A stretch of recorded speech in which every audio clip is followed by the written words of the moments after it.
English accents and dialects. Is English one language or several? The answer to this question depends on how you define the word language. But however the word's defined, it's clear that English is a language with many different varieties. Even within the United Kingdom, there are different regional varieties of English. Worldwide, there are very many more, some of them quite a long way from what is known as Standard English. How many English languages are there? Well, it depends where you draw the line between different languages. Are American and English different?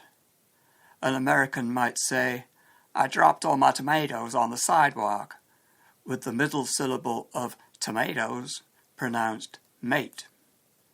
An Englishman would say, "I dropped my tomatoes on the pavement," with the middle of tomatoes pronounced mart. This example has two differences. The first is just a question of accent. The second is a question of language or dialect. Sidewalk or pavement. Okay, so American is different from English. We all know that. But what about the different types of English spoken in Great Britain alone? British English is actually one of the most varied languages in Europe. The kind we usually teach is called RP, or Oxford English, or the Queen's English, but it's just one of many varieties. Accents and dialects vary according to geographical region and social standing, and there are hundreds of different varieties.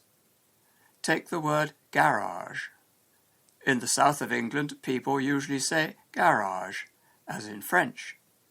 In the north of Britain, people tend to say garage, as if it rhymed with bridge. Sometimes, more rarely, the intonation of a word varies. A careful speaker will probably say controversy. Other people will say controversy. A much more common feature is the way English speakers frequently drop their H's. A careful speaker, meeting his friend coming back from holiday, might say, "Hello, Henry, I hope you had a happy holiday." Someone speaking with a more common accent might say, "Hello, Henry, I hope you had an happy holiday." The last three examples are questions of accent. But then there's the question of dialect too. We talk about dialect when it's not only the pronunciation of words that changes, but the words themselves, and even the grammar. This is a common feature of regional varieties of English, but sometimes it also distinguishes between different social levels of language.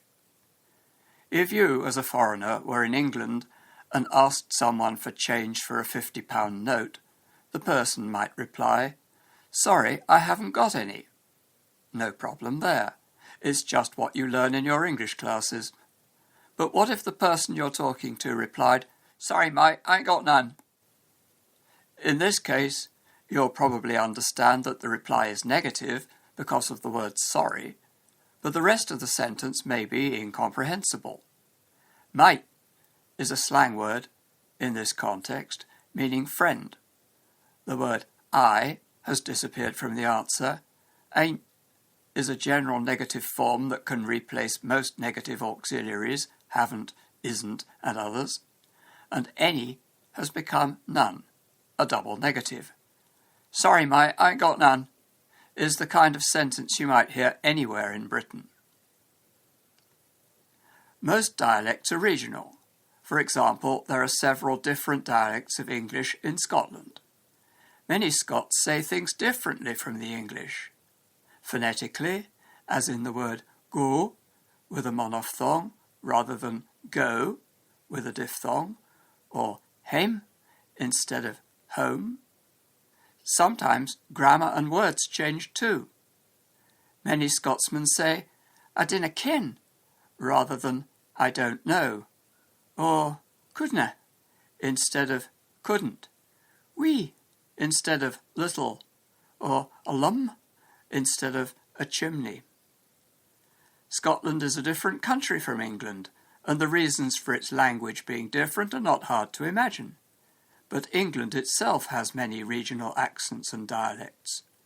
Northern English is different from Southern English, but there again, there are many varieties of each. There are obviously some general shared features.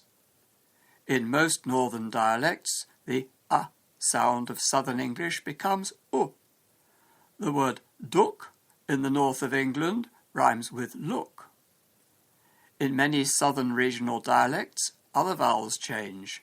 The pronoun I may be pronounced oi, rhyming with boy, and the short o, as in fox, becomes r, so making fox rhyme with marks, as in many American dialects. While it's the vowels that change most from one accent or dialect to another, some consonants change a little, especially the r, which is fully pronounced in some English and many American dialects. Compare Standard English, I'm a farmer, with West Country English, I'm a farmer. Yes, it's all very complicated, and no one expects a student from another part of the world to understand all the details. Whole books have been written on the question.